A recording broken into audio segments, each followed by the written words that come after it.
Bonjour et bienvenue dans ce journal. On ouvre cette édition avec ces habitants de Goussainville qui refusent de voir la pharmacie de leur centre commercial fermée.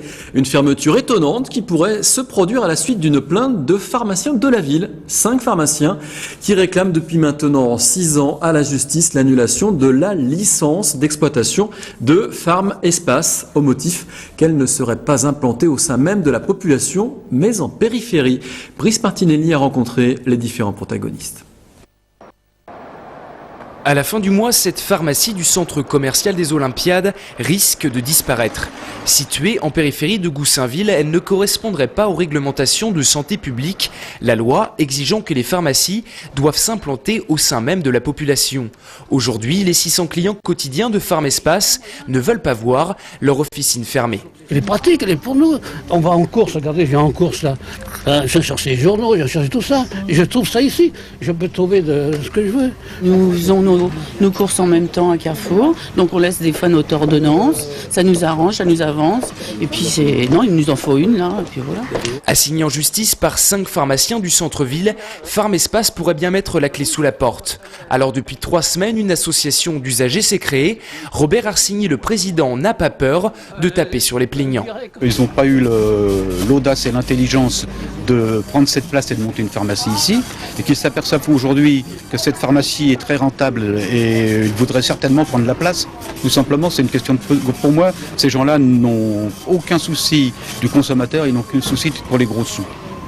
À quelques kilomètres du centre commercial, au quartier des Grandes Bornes de Goussainville, le docteur Ben Saïd réclame depuis 6 ans l'annulation de la licence d'exploitation de Pharm Espace.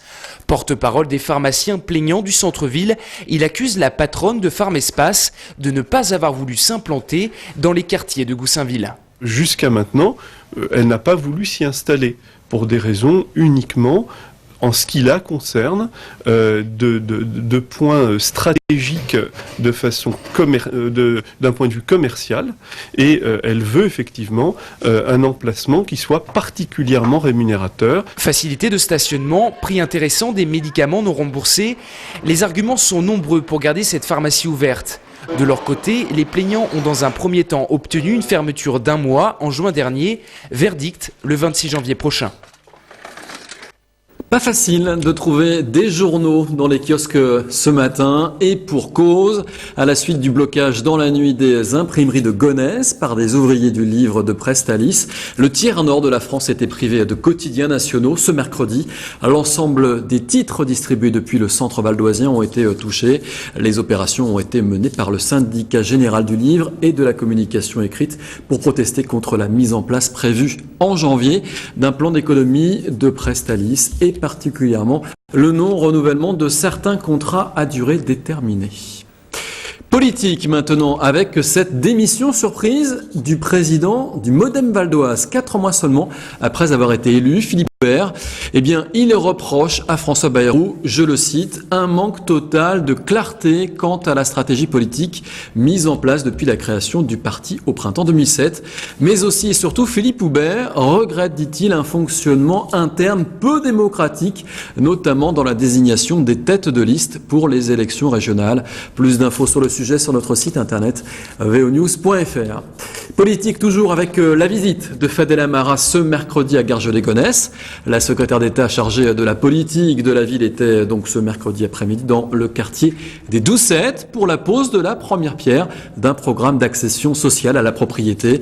Le quartier des Doucettes compte 4300 habitants, soit 11% de la population totale de la commune. Fadela Amara a expliqué à notre journaliste Johan Bensoussan pourquoi l'accession sociale à la propriété lui semble importante.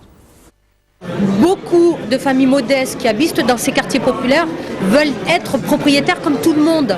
Et je crois que ceux et celles qui ont beaucoup travaillé dans leur vie, qui ont été des smicards par exemple, et qui n'ont pas eu les moyens de mettre assez d'argent de côté pour pouvoir avoir un apport qui leur permettrait d'investir sur du bâti, aujourd'hui avec toutes les mesures que nous avons mises en place avec l'ensemble du gouvernement, je pense au pass foncier, mais à tout le reste, mais y compris un investissement majeur en termes de millions avec l'ANRU, l'Agence nationale de rénovation urbaine, la mobilisation massive du 1%, avec l'ensemble de tous ses partenaires, l'État a mis en place une politique qui permet justement aux habitants des quartiers populaires de devenir propriétaires à travers ce dispositif d'accession sociale à la propriété.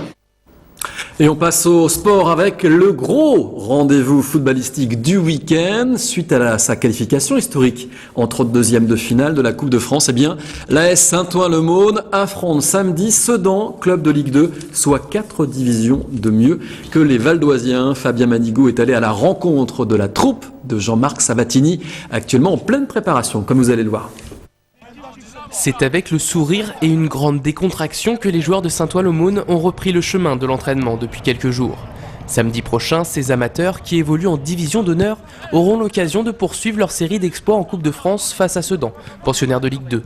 Même si les chances de victoire des Valdoisiens sont minimes, l'entraîneur, à l'image de son équipe, y croit dur comme fer. C'est certainement plus jouable contre Sedan que contre Lyon ou Auxerre ou Lille.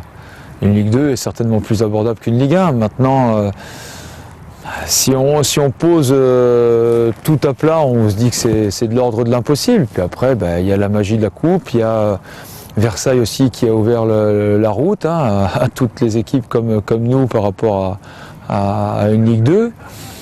Donc on se dit que sur un match, je ne sais pas si on peut quantifier, peut-être qu'on a 5-10% de chance d'y arriver, mais bon, même si c'est que 5 ou 10%, on doit jouer notre va-tout à fond. De la séance de pénalty face à Yzeure au tour précédent, le gardien de but Grégory Grandin compte bien prolonger le plaisir encore un peu. Il a même sa petite idée du match parfait. C'est la qualif, 90 minutes de jeu, on marque à la 89e, à la 91e, on marque et 1-0. On se qualifie comme ça, ce serait le scénario idéal ça. À 4 jours du premier 32e de finale de Coupe de France de l'histoire du club valdoisien, il reste 2 entraînements au vert et blanc pour fignoler leur tactique de jeu et parfaire les derniers réglages. La suite, elle se jouera samedi à 15h au stade de Saint-Leu-la-Forêt, choisi pour sa capacité d'accueil proche des 3000 places. Et pour les personnes qui voudraient assister à cette rencontre, eh bien sachez que les places seront en vente au stade de Saint-Leu samedi à partir de 13h pour la somme de 6 €. Allez, du tennis de table maintenant. En bref, on vous en parlait hier, le choc au sommet entre Pontoise-Cergy et Angers, respectivement premier et deuxième de Pro A, a largement tourné à l'avantage des Valdoisiens. Les hommes de Christian Adam ont battu leur dauphin 4-0 et confortent donc leur place de leader du championnat de France.